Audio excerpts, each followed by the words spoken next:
Blessings. Welcome to today's Law Enforcement Daily Devotional. Today we're in Romans chapter 4 through 9. And I'll be honest, I don't know where this one's going to go today. I spent about 4 hours in this read and in this study, looking some things up, making a lot of notes. And, this revelation is, chapter 4, the common theme was worshiping God in heaven. This is what John was saying. And then chapter 5 was pretty much the same. It was creatures and angels and elders all worshiping God, and the worship progressed and grew as this revelation unfolded. And then we get into 6 through 10, and it's talking about the seven trumpets that these seven angels are going to open. And this is the big revelation of the end of times for the creation as we know it. And this, to me, is so much bigger than any kind of law enforcement takeaway. I didn't see anything specific for law enforcement. This is so much greater than just any one, profession on earth or any. This is just. I hope you read it, and I hope if you did, you understand what I'm talking about. This is really overwhelming, the 5 chapters that we were in today, actually 6 chapters that we were in today. Um, Not that it wasn't great information, but it's mysterious and it can be confusing, and there's a lot of symbolism mixed in with a lot of um, hardcore physical um, prophecies that are actually going to occur. So you read and you're like, okay, is this actually going to happen the way it said it, or is this symbolic of something else? And it's an incredible read, um, and I don't know that any man can just read it and explain away, not away, but explain all the things that are in the seven trumpets. Because we actually only got through 6 trumpets. The seventh trumpet will be in tomorrow's read, but we got through 6 trumpets. Um, and I guess what we can do is just kind of break down the 6 trumpets, um, or not the 6 trumpets, the 7 seals. We get through 6 of the seals. There's this book, and it's got seals on it, kind of like locks. And Jesus is the only one that's able to open up this book. And Jesus opens up this first lock to reveal, like, chapter 1 is locked up, and he unlocks it so we can see chapter 1. And this first seal, this first chapter, as we look at it, um, is and it's interesting because it's accompanied by one of the 4 creatures.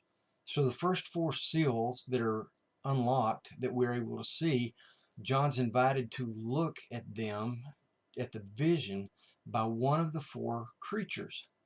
So as we go along, we'll see these groups of 7 are broken into a group of 4 and a group of 3. The seals are broken into 4 invitations from the creatures, and 3 that are not, don't have the creatures involved at all. And then when we get to the 7th seal, it's broken into trumpets. There's 7 trumpets inside the 7th seal. And then the last 3 trumpets inside the 7th seal, it kind of divides the 7 trumpets up. 4 don't have woes, and the last 3 have woes. So this 7th is broken into 4 and 3, just like this first one's broken into 4 and 3. And again, unless you got a scorecard, it's hard to keep up with the trumpets and the seals, or the seals and the trumpets and the woes and the angels. Man, there's so many angels. There's 4 that hold back wind, and there's 4 that they're locked into the great river Euphrates. And um, it is an incredible read that you could spend days and weeks on with a notebook, just taking notes. And um, man, we see the golden altar in chapter 6, and then we see it again in chapter 8, and then we see it again where the martyrs are under it. And then it's got a lot of symbolism in it. There's an intermission between the 6th seal and the 7th seal. that explains to us the 144,000 that are sealed with the seal on their forehead. It's the seal of God. And it's interesting because there's an angel that comes from the rising of the sun, and this angel has the seal of God. He's like the official seal bearer of God, and he goes out and gives this seal to the forehead of 144,000. Now, 144 is 12 times 12. We have 12 tribes of Israel, and there's 1,200 from each tribe that makes up the 144,000. These are also the bond servants. Remember how we talked yesterday about Peter and Paul and James and Jude and John all call themselves bond servants of God? That introduction as they write their Bibles or write their chapter of the Bible, their letters. That bondservant is mentioned in chapter 7, verse 3, that these bondservants are going to be the 144,000 who are sealed. And when they get sealed by God, these the first woe is this flying scorpion with a sword and a shield and a crown, and he torments men for 5 months. But he torments, and it's like the most evil creature ever, and it chases men, and it stabs them, and it stings them, and it's just horrific.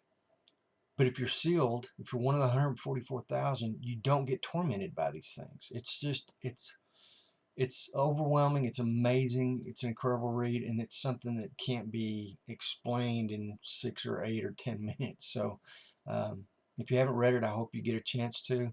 Um, Pay attention to the numbers, but um, don't just look at the numbers. The numbers are important, but it's not the message. The numbers aren't the message. They are important. They're symbolic. Um, they're important. I said that. It's just anyway. Where we finished today in chapter. Well, we finished in chapter 10, but chapter 9 talks about the 6th trumpet of the 7th seal and the second woe. It makes you wonder if that 762 number is ever going to be important. There's a 751. There'll be a 773 number. Just important stuff. I did want to mention real quick, there's one part where it says that there's 4 angels that at one point will hold back the wind. And this is it's just a part of it, but I've always wondered what that meant. I was like, okay, so I'm living at home and the wind's not blowing. Big deal. What does that mean? Well, I got curious and I went and researched it. Wind is how God moves water around the earth. If we have no wind, we have no rain. And places that are like in the middle of the United States that don't have lakes or rivers or ponds nearby, maybe 20 miles to the nearest body of water, plants and animals and human beings will die without wind in those areas. So when he holds back the wind, that is huge. And in all my years past, I've just kind of glanced over that going, so what? There's no wind. But today that was revelatory for me personally in this study to see how important the wind is. Water moves by wind, period. I mean, yes, water will move downstream, but it's just moving from one body of water to another. And in the middle, there's a body of water called the river. But places that don't have rivers or ponds or lakes, they only get their water by the wind. It's really cool. Anyway, tomorrow we're in Revelations chapter 10 through 14. There's only 4 chapters instead of 6, so there ought to be a little bit more time to get some takeaways from it. This was a great read. I hope you got into it. Anyway, be safe, and I'll see you tomorrow.